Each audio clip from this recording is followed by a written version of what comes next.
Welcome to Storycomic Presents, where we interview amazing storytellers and artists. This is episode 445. I'm your host, Barney Smith of Storycomic.com, and it's my time to host the incredible, engaging guests who host their own podcasts. We're honored to have with us the internationally celebrated and acclaimed podcast host of Your Creative Mind, Izolda Trakhtenberg, and the host of Better Call Daddy, Reena Friedman Watts. So you're watching or listening this means you watch and listen to podcasts, and you will now dive into the vibrant and engaging discussion, and I guarantee you'll learn something and have some fun facts you can share with your friends. So here we go. Reena and Izolda, how are you doing? Doing great. How are you doing, Barney? I love that. Yeah, doing all right. Good. So yeah, so I just want to make it clear. This is episode 445. So basically 444 episodes were just practice for me to actually be good enough to talk to the two of you. Now we get it. Okay. Well, I'm both humbled and honored and just a little bit dubious. I'll have to say it that way. We're actually around the same number of podcasts, so that's interesting. Okay. And so what we did, so it was Izolda hosted last time, and then before that it was Kurt Sasso, and so we kind of do this rotation through, and before when Izolda owns that, we asked some questions ahead of time that we wanted to banter and have a discussion about, and so the two of you sent out some questions, and what I'd like to do first for my audience, for my listeners, is to kind of get to know first the two of you and talk a little bit about your podcasts before we start talking about the theme in the world of podcasting, because I got some fun questions to ask both of you as well. So I guess we'll go alphabetically, and so I guess that's you, Izolda. Oh, okay. We're going alphabetically first name. Got it. That never happens to me. I never go first when someone's alphabetical. Terrific.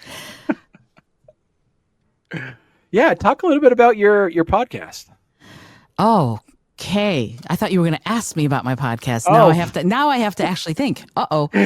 So I started, it's funny. You mentioned 400 and some odd podcast episodes. I started my first podcast ages ago, and if you count how many episodes I've done as a podcaster, it's 800 and something, but I keep not being able to settle on a name. So it started out with something like Tell Your Story Better, then it moved to Creative Mindset, then it moved to Innovative Mindset, then it moved to something else, and so blah, blah, blah. I've gone to Your Creative Mind because the big thing that I'm interested in looking at with this show is I'm interested in talking to, and Barney, you and I have some things in common. I'm interested in talking to storytellers, creatives, people in theater. I've had Grammy Award winners and Tony Award winners and Academy Award winners and Emmy Award winners and best-selling authors and people who are using creativity to change their little corner of the world and sometimes to change the entire world. So I am thrilled to pieces that I get to do this. That's one of the things that I love about having a show where, quite frankly, I'm the boss, right? We're all the bosses of our own shows. We're the producer, the director, the buck stops with us, whether or not we want it to. And we are responsible and responsive, hopefully, hosts to not only our guests, but our audiences. And so one of the things that I'm trying to do as a podcaster in the interviews and also in the solo episodes I do, I am trying to get this kind of information because I believe every single person in the world is creative in one way or another. I want to get that information out to anyone who dreams of being creative in one way or another, or who wants to take creativity into the rest of their life, whether they're a lawyer or an architect or a doctor. How can they bring that spark of inspiration into what they do and into how they live? And that's what the show's about, and that's what I try to do every Monday. On Fridays, I'm doing this fab, fun, wonderful thing. I'm a playwright, and I am doing play readings, table reads of plays that are unproduced and unpublished. People are submitting them. We have actors, New York actors and other actors who are coming on. We're doing a very quick read through where I get to direct them, and then we do a table read of a show no one's ever heard before. And it is a blast. And I'm getting to meet a lot of actors and having an amazing time. And people from all over the world are submitting plays, 10 to 20 minutes right now, for us to read on the show. And it is exciting because there are so many plays that never get to see the light of day otherwise. And I am honored to be able to bring them out to other people. That's me. Okay. And Reena, talk a little bit about your podcast. Yeah, thank you. I have a podcast with my dad, and he is my biggest support system. And in the beginning, I wanted to share my dad's wisdom with the world because I felt like he was giving me a lot of really good advice, life advice, business advice. And it's turned into other people wanting to add to our wisdom rating, which has been really cool. I've interviewed over 400 people, and not only is it, us interviewing people now, but then other people have interviewed us together, separate. Other daddies, girls have reached out. People that don't have a relationship with their dad have reached out. Inspirational dads have reached out. And it's kind of really become like an interesting daddy theme. I wouldn't have predicted that in the beginning. In the beginning, I thought, hey, let me catch up with some people from my reality TV show past, because that's where I got my start in casting and in reality TV. My first job was Jerry Springer, and I was like, hey, I've kept in touch with Jerry Springer, his publicist, a bunch of the guests that were on my show. So I was like, I would love to, share those kind of conversations with people. And then I worked on Nanny 911 for 3 seasons and a bunch of just shows in LA at the kind of the forefront of reality TV.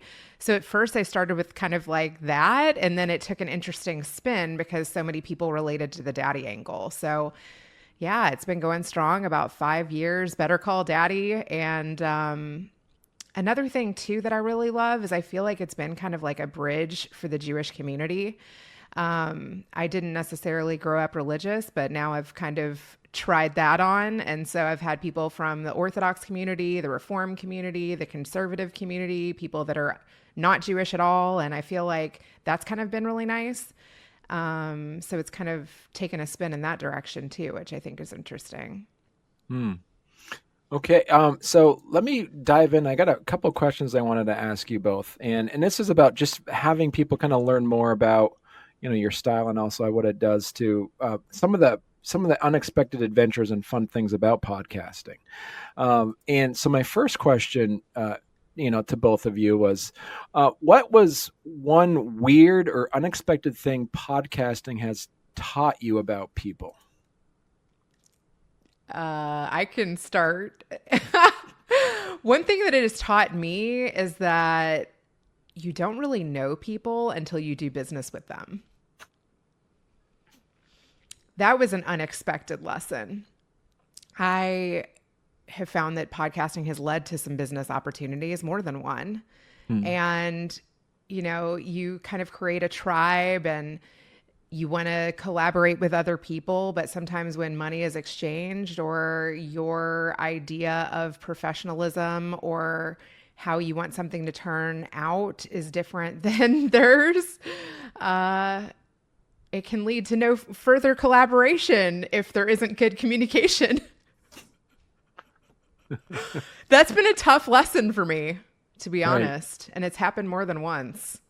I think that there's a lot of people that do it for fun. And then there's some people that buy a lot of fancy equipment and want to say that they're podcast producers, and they're not much different than the people who don't have fancy equipment. Right. And so you got to be careful what you call yourself if you're promoting yourself as a service. Right. Yeah. What about you, Izolda? I was listening to Reena and listening intently and went, oh crap, now I have to have my answer.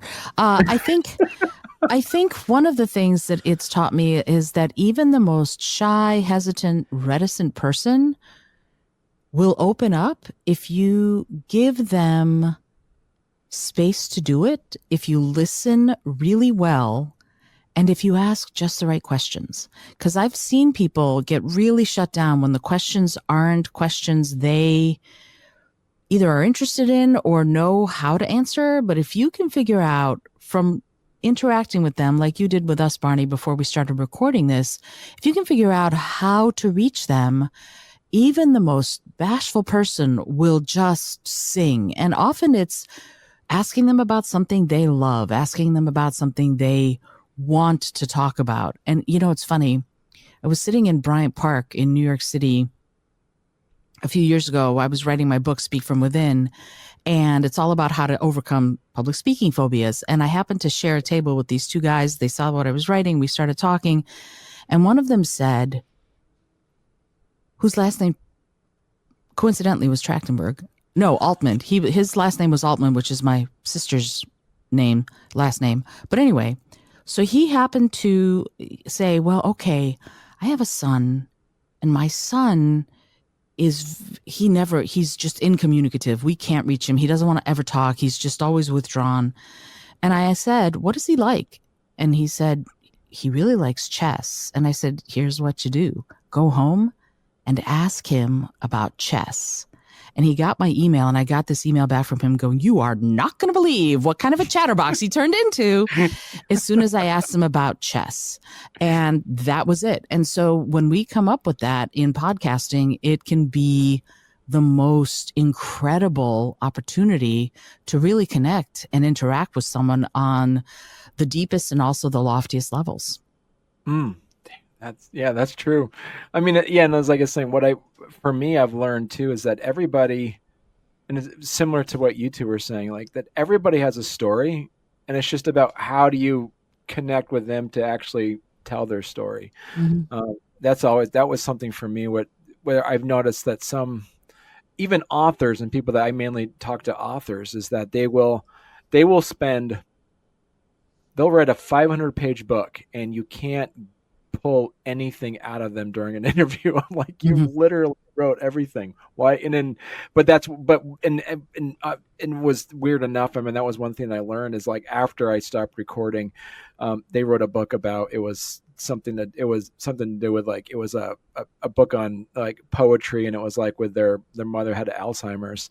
And after the fact, after the interview was over, and it was we had a good time, we just ended up talking about fishing. And I'm like, I couldn't talk to them about fishing during the interview because we're talking about their book of poetry about Alzheimer's.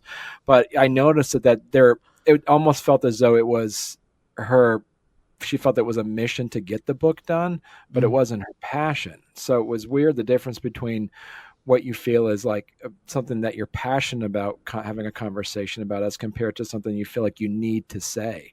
So I've learned that.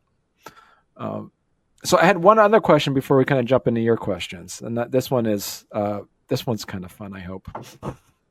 The other one was fun. Yeah.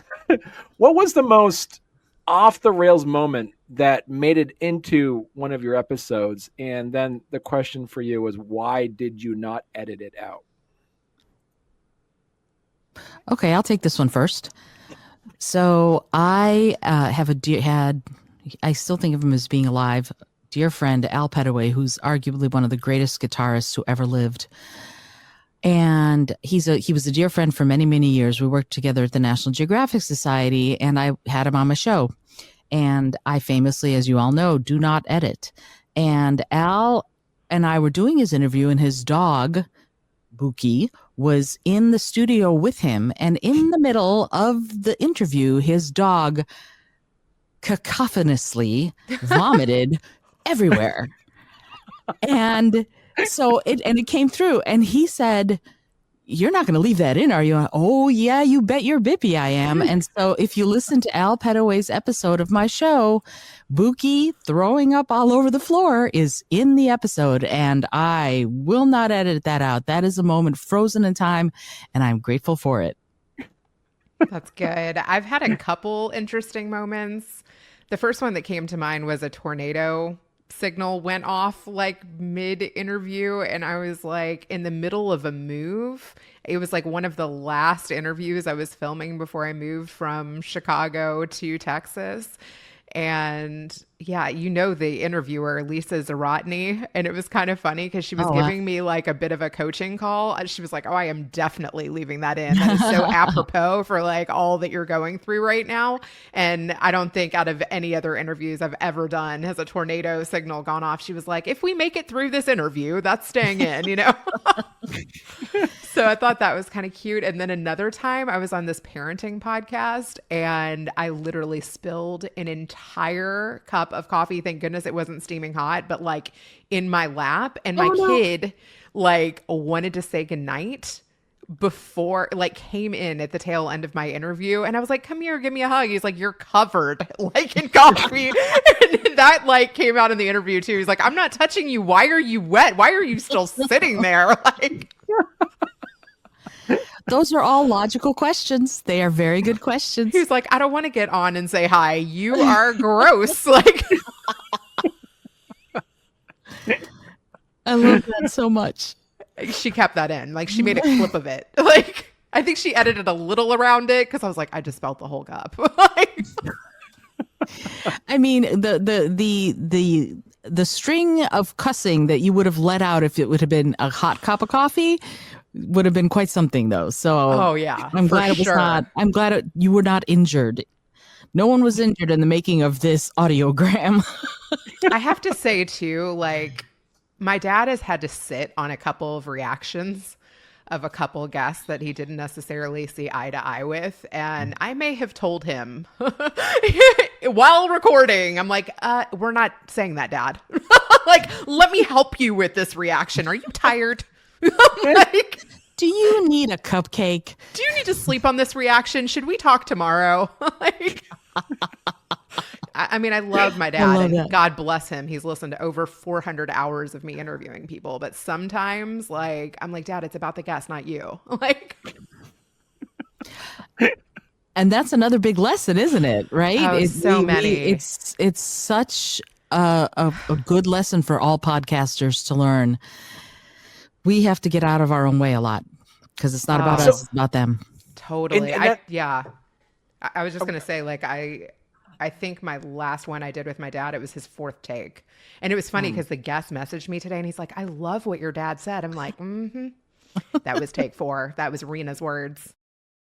Well, hey there. If you're enjoying our podcast, don't forget to subscribe on YouTube or leave us a 5-star review on your favorite podcast platform. Your support means the world to us and helps us keep this show going. We love hearing from you, so any feedback is welcome. And thank you for being a part of our podcast family and for all your support. It truly means a lot to us. So that does bring up my other point. My other question was, and you kind of hinted at it already. You kind of already hinted at already, Izolda, and so you might have already answered this, but I don't know if you had a different answer for this. Is what's a hill that you're willing to die on when it comes to how podcasts should be made? Oh wow. I think yeah, it's about the guest, and the hill that I'm willing to die on it's the one I'm willing to die on for pretty much anything, and that's kindness. So if someone is being nasty or mean about anything, I'll cut them off. I'll end the interview, even if I'm getting gold otherwise. That's as soon as someone is doing that, is being less than kind. That's my hill, I guess. There's so much negativity in the world. I don't want to be a contributor to more. Right. Yeah. That's a great answer. What Yeah. about you, Reena? I mean, I think mine goes back to just like, be careful who you say yes to, and you really got to do your research. You were saying that you don't edit at all. I do. Yeah. So, I've even aired episodes where a guest has called me after and they're like, "I talked about my mom and I shouldn't have said that. Can you cut a line?" And I'm like, "I will cut that and then re-air it." But I've also like not fully aired episodes at all, because if they want me to take out 20 minutes of the segment and it's like not authentic anymore, I'm like, "Hey, let's just count that as a great conversation between us and like, let's not air it." Yeah. Mm. Yeah. Yeah. But Yeah. I think your point, Reena, about being very careful about who you let on. I have a lot of checks and balances before I let someone on my show. I have a lot of things that they need Yep. to go through Yeah. before they'll be allowed on the show. So I usually know who I'm dealing with before we get behind the mic. And I've been fooled a couple times though, even with people that I've been connected to for a while. wow. And it also really depends on like what people are going through at the time. I've learned that. And this has even happened to me lately where like, people who like produce more than one show, but they've got stuff going on in their personal life, and that definitely can bleed into an interview. So I'm like, hey, if you're going through a divorce or, you're selling your house or you're having a battle with your kid, like reschedule. Reschedule. I would rather you do that. Yeah, and like you said, it's like our job is to make your guests look good as long as making your show seem professional as well. So Yeah, for sure. Yeah. So before we started a couple of weeks ago, both of you put out some questions, so that we're gonna see. And I know, Reena, you said that you wanted to talk a little bit how to repurpose and republicize old episodes. Well, one way is you could do IG lives because it's a different way for you to interact with the same guest. But I had a guy reach out to me that I hadn't honestly like collaborated with in, I think, like 3 years. And he didn't give me any agenda. And we had a couple emails back and forth, but he was somebody that I originally reached out to because I had read his books and my husband read his books and I loved his books, G. Michael Hoff.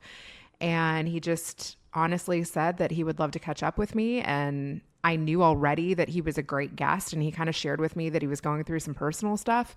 And I didn't even ask too many questions. I was just like, hey, I really liked him. And I know that he's talented and I know that he's a good speaker. And I just made space for it because I like wanted to reconnect with him. I don't usually actually do that, but I think that that's a good idea. Okay. And have you done that? Like taken previous guests and repurposed old episodes and republicized those episodes? So one way you can do it is say, hey, I've got a part 2 of this one coming out. Check out part 1. Or if you don't want to do a full on like produced segment with that person, like I said, you could do like a Twitter space with them. You could do an IG live with them. You could have a conversation and just make a couple clips about it. Also, birthdays are big, anniversaries are big, engagements are big. Like somebody that I teamed up with just got engaged. His name is Nick Gray. I've actually met him in person. If somebody is like releasing a course or if they're putting on an event, you could just like let people know, like if you have something cool coming up, like let me know how I can support you in that or be a part of that. And that's another really great way to repurpose. But yeah, like a guy that I had on, his name is Sal Greco. I noticed that he was going live on Twitter. So I try to support people who I've collaborated with in the past and say, hey, I noticed like you're going live now on Twitter. I'd love to do that with you. And comment on their stuff, share their stuff. And then if you share their stuff of what they've got going on, then you can reshare what you did with them. So like one of my guests, Riley Gaines, I had on before she was on Rogan. So that I reshared that when she was on Rogan. I shared the segment of her on Rogan. And then I was like, oh, hey, I had her on before Rogan. And I've had a couple guests like that. And then I'll be like, had this one on before Rogan too, right? So just find different ways in which you can kind of like keep up with their life, and that gives you a reason to re-talk about it. That's a good point. Izolda, do you have any advice on that topic as well? I think that the thing that I like to do is, for example, when someone has something coming out to begin with, I will work with them to schedule their episode right when that big thing is happening so that they will be more likely to share my stuff to begin with. And then I also do favorites months. For example, I will do around the holidays, I will almost always take some time off from new episodes. So I will have encore presentations and I'll go through and find cool clips and set out audiograms and do a bunch of social posting and encourage those people to share those posts. And I do encore episodes. I also love doing sort of cross-pollination among the various podcasts that I have. So, for example, I'm about to start a functional tarot podcast about the system of reading tarot that I created, and I'm going to be cross-pollinating with that and repurposing some of my creativity content from Your Creative Mind and helping the new podcast take off by doing that. And the new podcast is also going to be something that reaches out to the old podcasts and cross-pollinates. And then I mean, so much of this is making your guests aware that they can and kind of should be sharing out when they are on your show. And I have this wonderful guest who was on in, I want to say March, February, and she has a new thing coming out and she loved our episode so much. She's creating audiograms from our episodes and tagging me back at me. So it's really nice to have that happen where you can tell people that, hey, if you want to use the audio for this, I'm happy to let you. Just tag me. And then that resharing and repurposing is happening all over her Instagram stories almost every single day right now. And it's really lovely. I didn't have anything to do with it. She did it and is tagging me, and then I'm lifting it up. Wow. And so you've mentioned audiograms a couple times. Can you explain to our listeners what that is? Oh, my stars. Okay, so there are a variety of apps, like Headliner is one, and there are tons of other apps. And I'm with Podbean, and Podbean has the thing where they let you do that too, where they will take snippets depending on the length of the snippet you want. Sometimes it's less than a minute, sometimes it's less than 3 minutes, and you can use AI. I like to do it really manually, finding something that is really, really cool that was said by the guest that's around a minute long, usually a little bit shorter, where you take the audio, you create some sort of visual element for it. Often you will have the sound file, so the sound wave of what they're saying is in the visual element, and you put it out as a video short or an audiogram. And you can put it out on as a YouTube short, which I do often. You can put it as Instagram posts, LinkedIn, TikTok, anything that takes, and usually they're vertical, anything that takes a vertical audio that's going to be in that 1920, 1080 size, you're going to be able to do, and it will give. And I often will do, depending on what they're saying, I'll do a quote from them as part of the visual element so that you can have a little teaser that people will see or hear, and then you can point them back to the whole episode. Want to know more? Head over and listen to this person's wisdom for the entire 35 to 85 minute episode or whatever. It's really an effective way, because video is being so much elevated right now. And these are all MP4 files. So you can get some really nice engagement that way with these files that are just repurposed podcast content. Oh, okay. All right. And Izolda, that kind of jumps into the question that you wanted us to discuss as well. As that topic is how to make your show more discoverable across platforms and search engines. Yeah. And it's really funny because so much of this is, what does all of that even mean, right? How do we make it discoverable across things? And somebody says SEO, and then somebody else says, what is SEO? And you say search engine optimization. And then you go, what does that mean?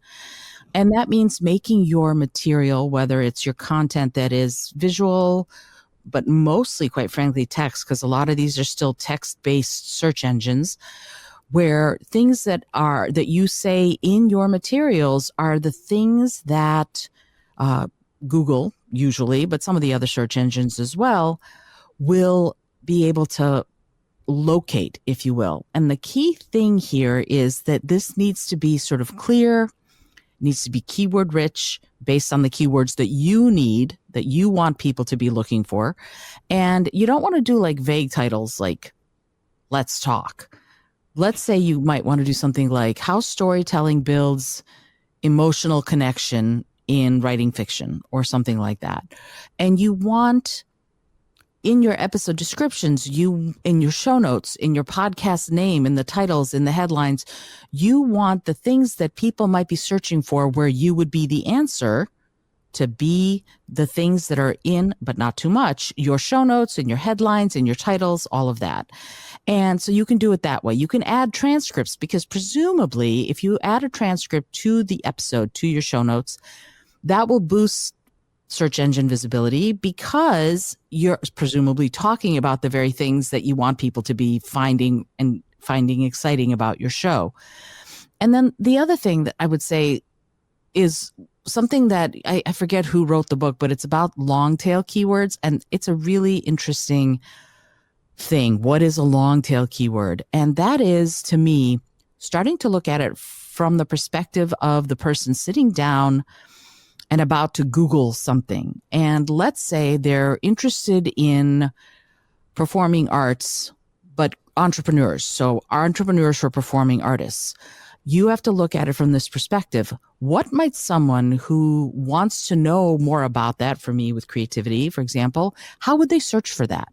What are the ways that they would search for this long tail keyword, right? And you can do a lot of different things to make that easy for people, right? You can use things like Google autocomplete. So let's say I wanted to figure out what are people searching for with creative entrepreneurship. So I would go to Google and I would start typing creative entrepreneur, and then Google will autocomplete automatically a whole list of things that people are already searching for with creative entrepreneurship.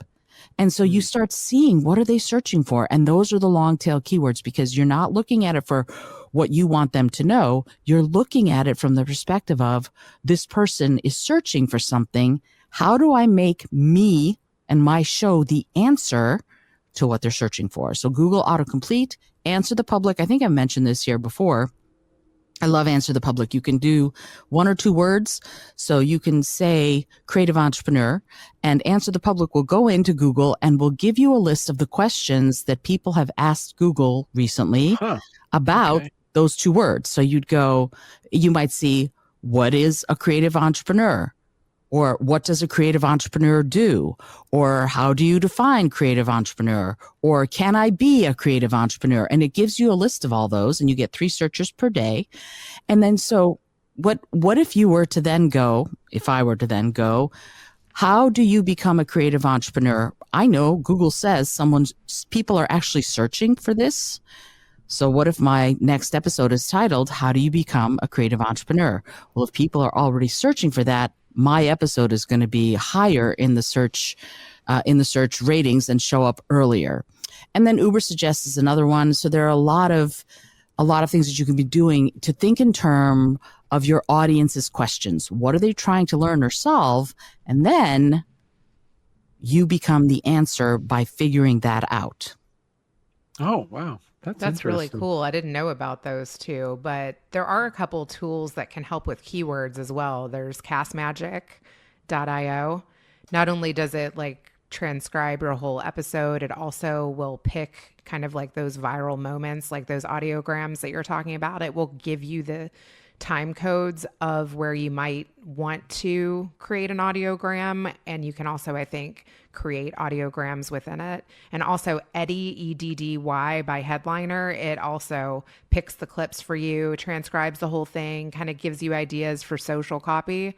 So I use both of those tools. Those are great. And they give you keywords depending on your interview. So it's drag drop. Like you take the MP4 and drag it over into one of those tools, and it will give you all of the keywords associated with your interview, which is great. And they do, and I love Eddy.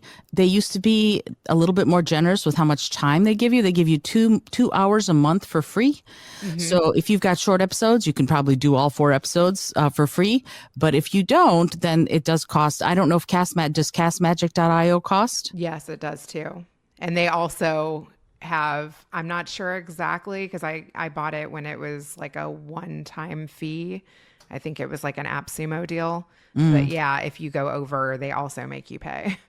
Yeah. And that's one of those things where it's an interesting thing. If you start relying on them, it becomes really like, oh, now, I try to do it manually, but I do like that Eddy will give you the quotes, the really interesting quotes someone gave. I love that makes too. For a really fun sort of, you go into Canva, you choose typewriter, you have it go by word, and you have their quote come up in the MP4. And that's a really fun little Instagram story post.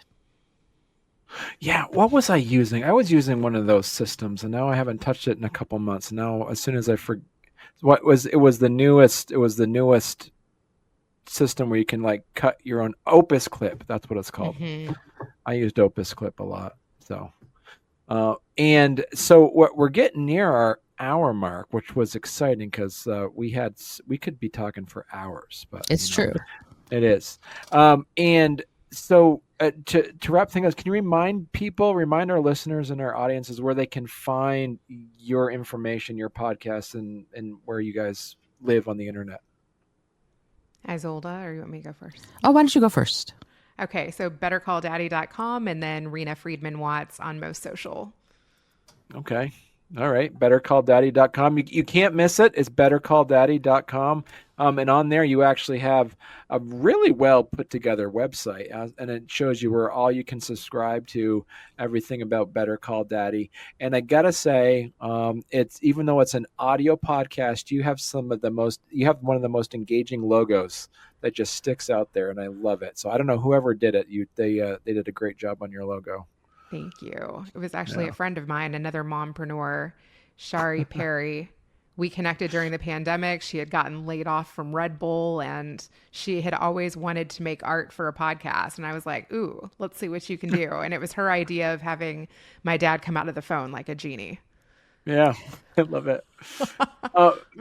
And Izolda, you are at izoldat.com/YCM. There it is. And you can learn, and you also, Izolda, you do other things other than your podcast. You also have some workshops, and then you also do some writing as well. Yeah. Oh my goodness. Yes, that's my. Is this a family show or is this a? This is PG. Yes, PG-13. We'll leave great. it. Yeah, that's good. Yes. So yeah. I'm in a poly relationship with writing, directing, and podcasting, and we haven't decided who the primary is. That's the that's the way I'm looking at it. Yeah, I've written 9 books, and I also have written a number of plays, a number of which have been staged, which is very exciting. And I love podcasting. There you go. Look at that. That's my most recent. And that's an anthology I was in called The New York State of Crime. And I have just I am the incoming president of the tri-state New York, New Jersey, Connecticut chapter of Sisters in Crime, which is a crime fiction writers national organization, and that's Functional Tarot, which is the book in the deck that I created during COVID. And that's the next big thing is going to be I'm going to be doing this podcast and developing classes on how to read tarot, et cetera, et cetera. So it's lots of stuff going on, and these are some of my plays that you're now seeing. Nice. That is so cool. I wanted to also bring up one other thing that I'm working on in October because it's a podcaster event. It's called Night of the Living Pod, and I'm hoping Izolda is going to be involved in it.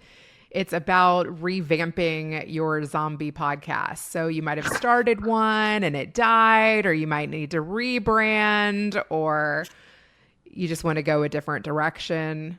And so, yeah, it's going to be held at a funeral museum. I just went and checked it out with this other podcaster on Friday. His name is Freddie Cruz. He was a radio star here in Houston for like 16 years, and he had a relationship with this museum. It was the craziest thing. They had caskets from like all over. They had one casket with like money in it. They had one casket for like a family. They had just this display of like how they bury popes and Jewish burial and burial from Mexico. It was the craziest. I think it's going to be like such an interesting place for a podcasting event. And I love the theme, and it's going to be around Halloween time. So like, I was thinking maybe like a special effects makeup artist. We should like record with blood dripping out of our mouth or something. I don't know. Let me know if you have ideas, but I love actually what you were talking about earlier, Izolda. Like I was thinking maybe I should ask like Google autocomplete or whatever, like what is a zombie pod? That might be an interesting thing to get a definition of. Like my definition is like a podcast that like needs redirection or has died, and like can we make it better, and how can we make it better? How can we revamp it, bring it back to life, right? Uh-huh. Excellent. All right. Well, so thank you so much, the two of you. This has been a fantastic conversation. I'm looking forward to our next installment, so whoever's hosting that. So I think it might be perfect. my Yeah. turn. I think it Yeah. might. Oh, this is going to be Maybe. super fun. Yeah. Barney, thank you so much. This was super fun. And you are, I just have to say, I love it when I feel super comfortable, like a host has me right here, and you do that so beautifully. I feel very comfortable and like it's very free to talk, to just be ourselves and to talk. And I'm really grateful to you for hosting. Thank you so much. I Yeah, second that. You did an amazing job and made me feel comfortable too. And it was engaging the whole time. Way to go. Great job. thank you.